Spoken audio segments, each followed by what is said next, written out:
Hello! This video is meant to augment our data visualization project that we're doing in class. So I'm going to walk through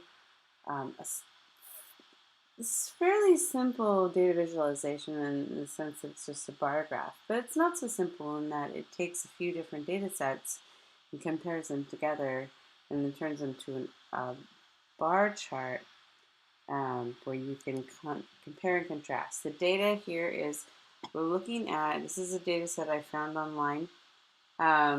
It's about injuries, people who come into the ER and what type of injuries do they have, what are the most common ones, and it's broken down by gender.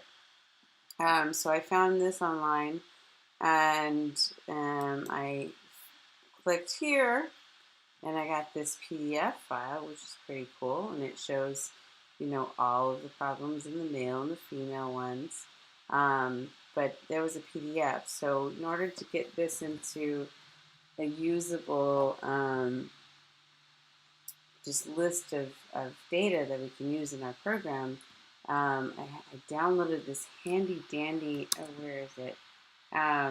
It took me just a few minutes, but Tabula, some little piece of software I Googled, I found it. It extracted tables from PDFs and it gave it to me. It spat out something that looked like, not this, but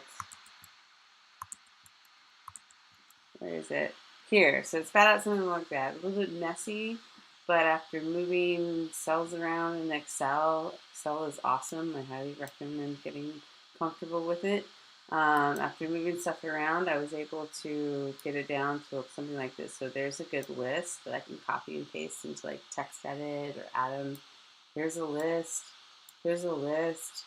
So I was able to make 3 separate text files for the labels.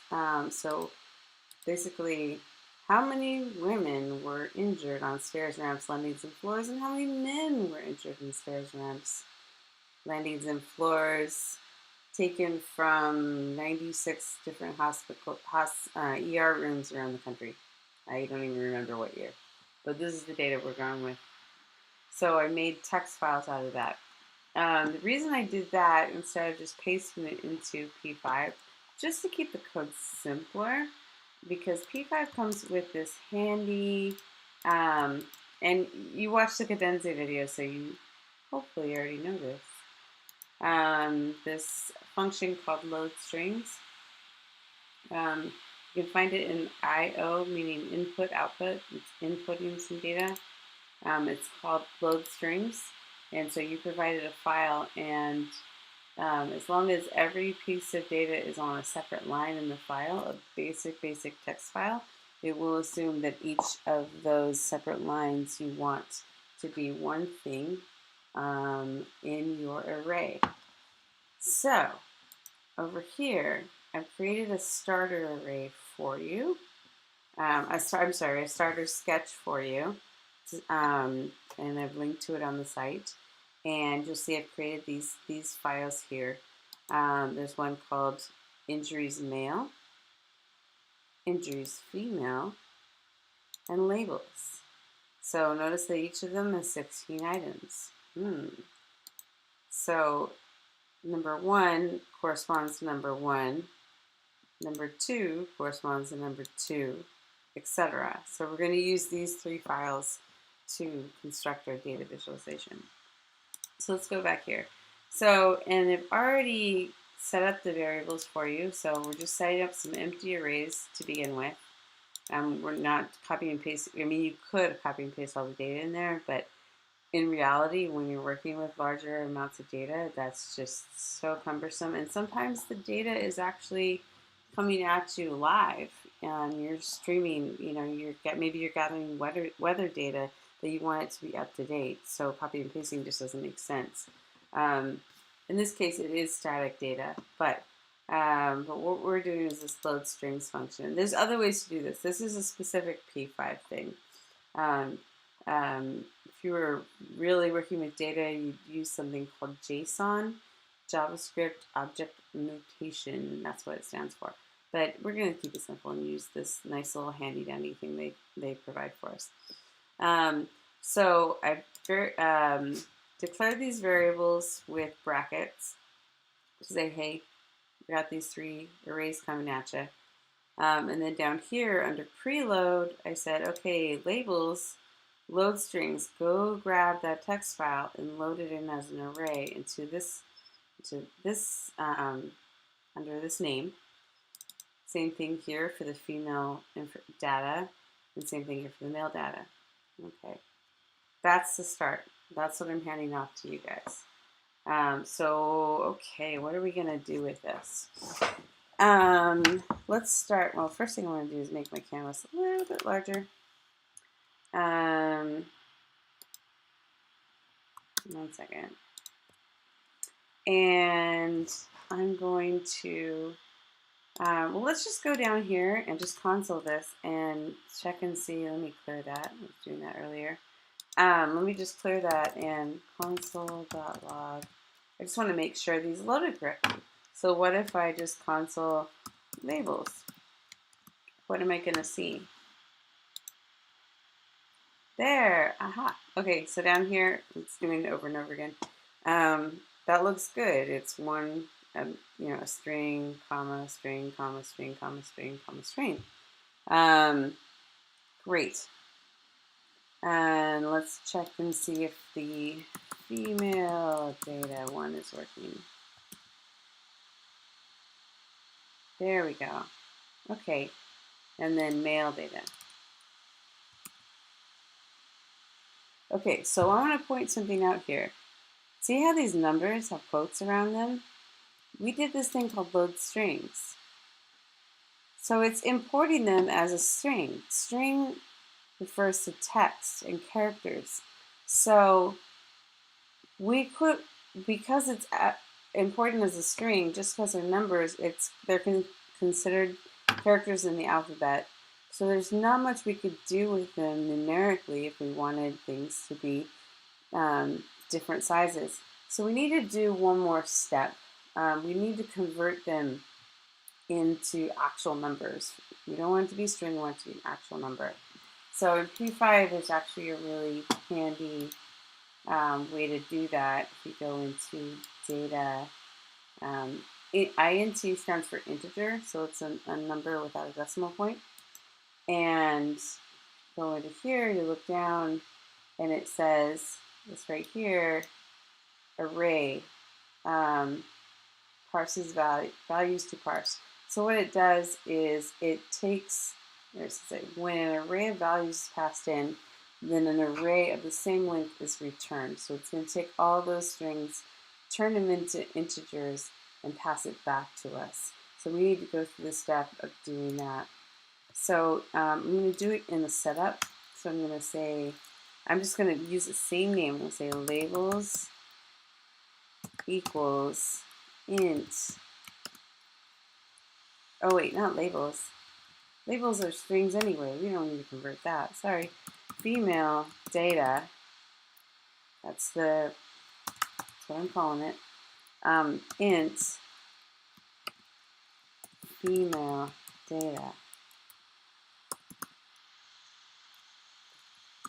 Okay, so let's try that one first.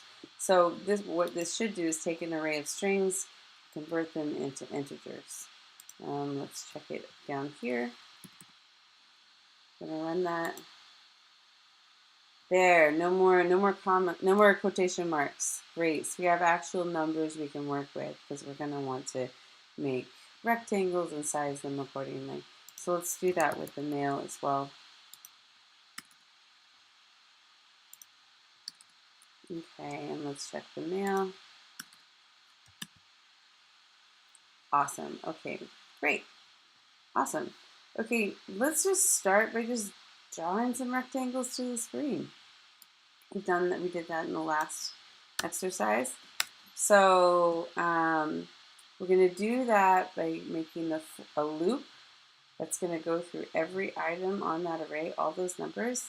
And for every single number, it's going to draw a rectangle that is proportional to the height of the number. So there should be different size rectangles. A bar chart. So a loop starts with 4. I'm going to start var I equals 0. Start it at 0. As long as I is less than, all these arrays are the same length. So I'm just going to choose labels. It could be female data, it could be male data. It doesn't really matter. I'm just going to choose labels to be generic because they're all using the same labels. Labels.length. And then I plus plus, so it increments by 1 each time through the loop. Okay, so that's it. So now let's just draw a rectangle. So rectangle, we'll say we want them to be spaced out. So if you remember, we need to determine the value we want them to be spaced out by and sort of multiply that by whatever the index number is. So if it's 50, it'll be spaced out as 50 and then 100 and 150. We're going to say 30 times I, but we don't, if we just say 30 times I, it's just going to be stuck up against the side here. We want to offset it a little bit. So I'm going to add another 30 pixels to it. So that's our X value. Our Y value, I'm just going to say 300 for now. Start at 300 there.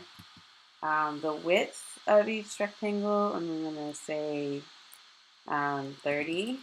And then the height, ooh, okay, so here's where it gets tricky. I could just say the height is the data, which is really what I want to do. The height is supposed to represent the data. But look at these numbers here.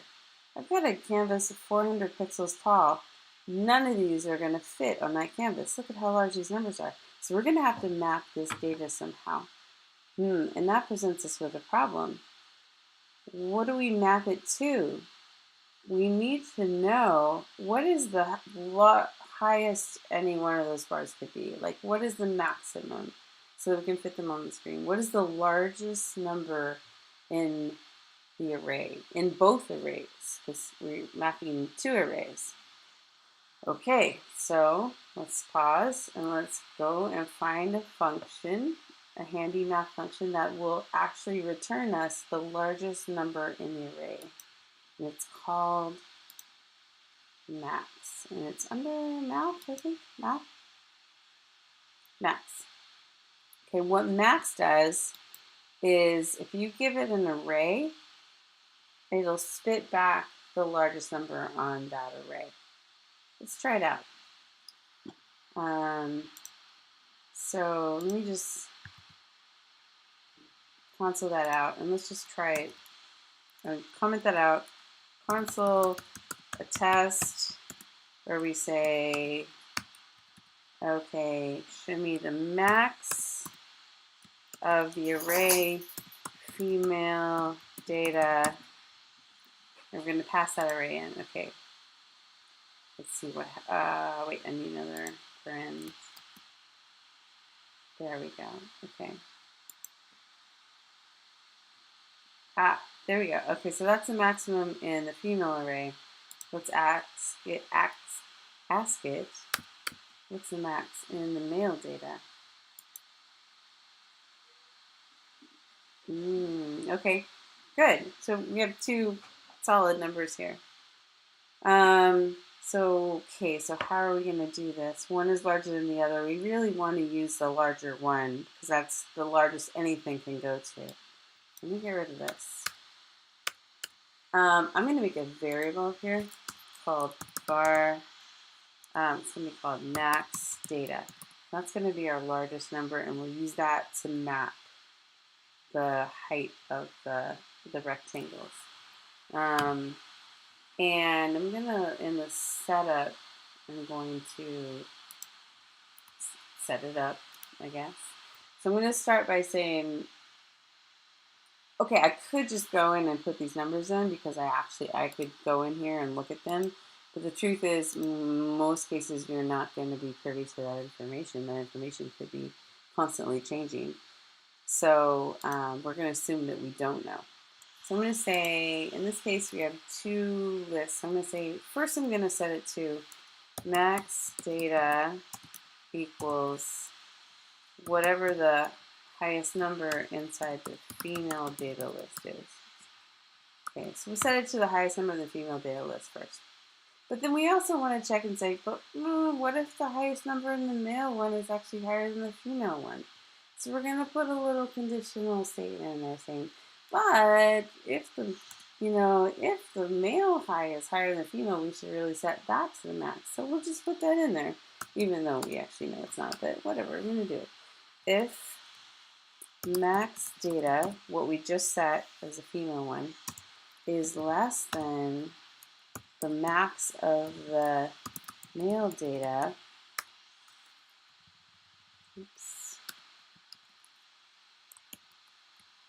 male data, then let's change max data to be the max of the male data. So max data would equal max, the maximum number in the male data array. Okay, so that gives us, that's the cap. Nothing's going to be larger than that. So if we know that, then we can scale everything down to fit in this screen here that's only 400 pixels high. Because we've got our maximum numbers over 1 million. And that's kind of pointless. All right. So what that means down here is that when we're giving it a height, if you have a really small data set, you could just say, I could just say female data, whatever number, and it'll just automatically put that in there, but it's not going to work here. So let's do this. var, I'm going to make a variable called var height, var h, and I'm going to say the var height's going to have to map whatever the max, wait, what am I mapping here? Yeah, I'm going to take the number that we're receiving. So I'm going to do the female one first. So female. Lo siento, no sé dónde está. Female data.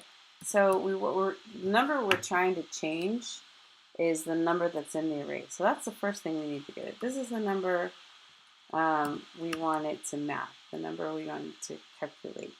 Okay. Then we give it the range that we're receiving and the range that we actually want to receive. Hopefully this is review. So we're getting numbers between 0 and max data. What we really want are numbers between 0 and, I'm just going to pick 250. Oops.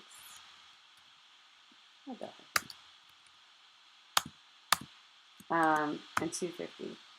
So the height of the bar is going to be, we're going to map the actual number to somewhere in between 0 and the maximum, somewhere between 0 and 250 pixels. So here, for the height, we can just say var h. Okay. Think that's going to work? Should we cross our fingers? Yay, it worked. Awesome. The only thing, it doesn't really look like a bar chart because everything, rectangles get drawn from that corner up the upper left corner.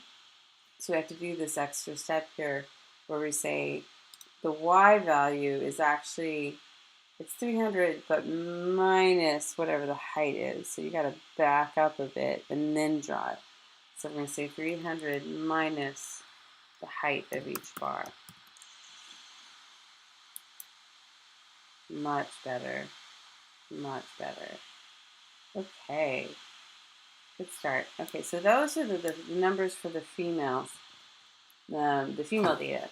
Now we want to do one, and we can use the same loop here. We're going to do the same thing for the male data. We use the same loop because they're all the same. I mean, we can make extra loops, but why do that? We're going to do the exact same thing. We just need to, we're going to have to figure out a way to What I want to do is I want for each category, I could just make a whole new bar chart, make this longer, make a whole new bar chart. But what I want to do here is I want to, for each label, each category of injury, I want 2 bars next to each other. So you can compare right away, you can look at it and you can say, oh, um, you know, females really, can't handle scissors or something. I don't know, you can just see it right away. So we're going to do the same exact thing. We're going to have to do some tweaking of the sizes, and let's just try this. I'm going to do the same thing, bar H equals, and this is going to be the same. So we get the right height. And now we got to think about this. Let's say I take the same one. If I repeat this, they're all going to be on top of each other. So what I want to do is I want them to be thinner and more spread out, right? So what I'm going to do is I'm going to stagger them and make them skinnier. So first I'll make them skinnier. They're going to be 10. And I'm going to have one of them move over a little bit more. So maybe offset it by 40. Yeah, is that going to work? This one's offset by 30, this one's offset by 40, and they're each 10. Let's try that. Yeah, that did work. Awesome. Hey. Wow, makes that work. Next up, I want to color code them so I know which is which. I know that the male one is on the right, but we are designers. We have to communicate things visually. We would have a legend that says white and black is this and that. So I'm going to go in and control for the fill color. So the first one, the fill is going to be 2 to 5. And then on the male data, the fill is going to be 0.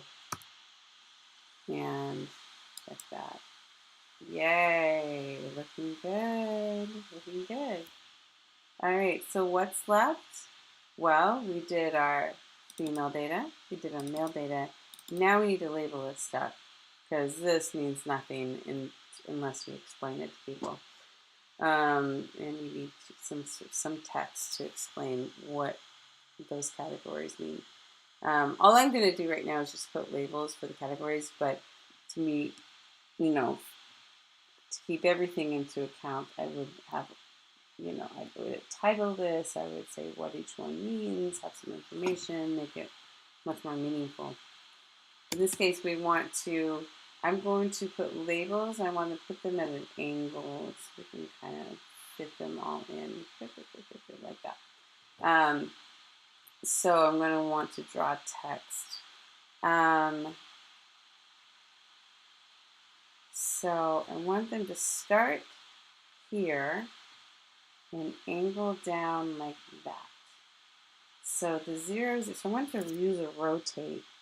So the 0, 0 is going to be somewhere around here. Here's what I'm going to do. I'm going to first, before I do any of this, I'm going to do a push and a pop and a translate and rotate and all that stuff. Just push the orientation point down to here, rotate it, draw the text, and then set everything back again, like we've done in past exercises.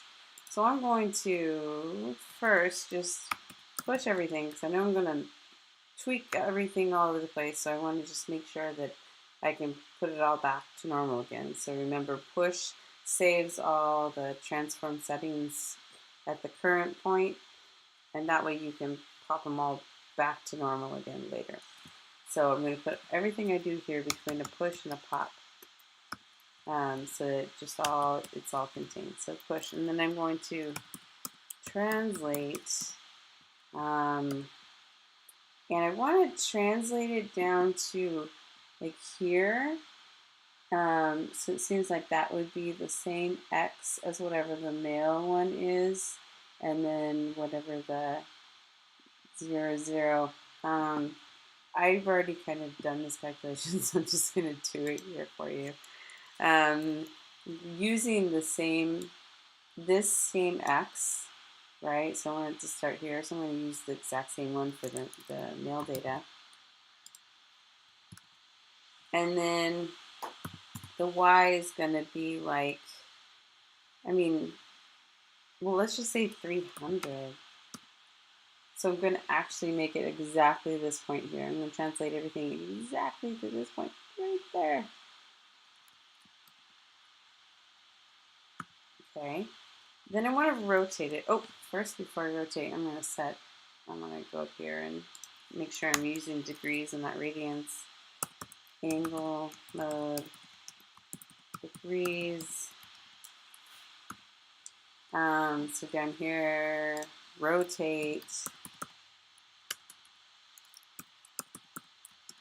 I'm going to rotate 30 degrees. Okay. And then the next thing I'm going to do is I'm going to draw the text. And the actual text is the string that we imported into this labels array. So remember we have an array that's just full of a bunch of strings, a bunch of text. So whatever the next one on the array is, that's actually what's going to be written on the screen. So I'm going to say labels I, just like up here I said male data I, female data I. So every time this loop, the exact same place in each list is getting listed. So that's how they're corresponding. So you got to make sure that they're all the same. Labels I, and then let's just try 0, 0 since we translated everything down to that point. And then when that's done, set everything back to normal so that our rectangles don't go all wobbly. Cool. I would offset this a little bit. It looks like it's starting right there, but it's not very readable. So I'm going to move the Y down by maybe 10. That works for me. It's not beautiful. It needs more stuff. But we've done it. We don't have anything saying black, as you know, but now there's so much more meaning to our graphics. Obviously, females just aren't good at stairs, ramps, and landings. And we're much better at not getting hurt in sports, or we just don't play team sports. So I hope that helps you in your project, and I think I'm going to be posting all this code online, and I'll be doing it in class. So hey, that was fun. Thanks.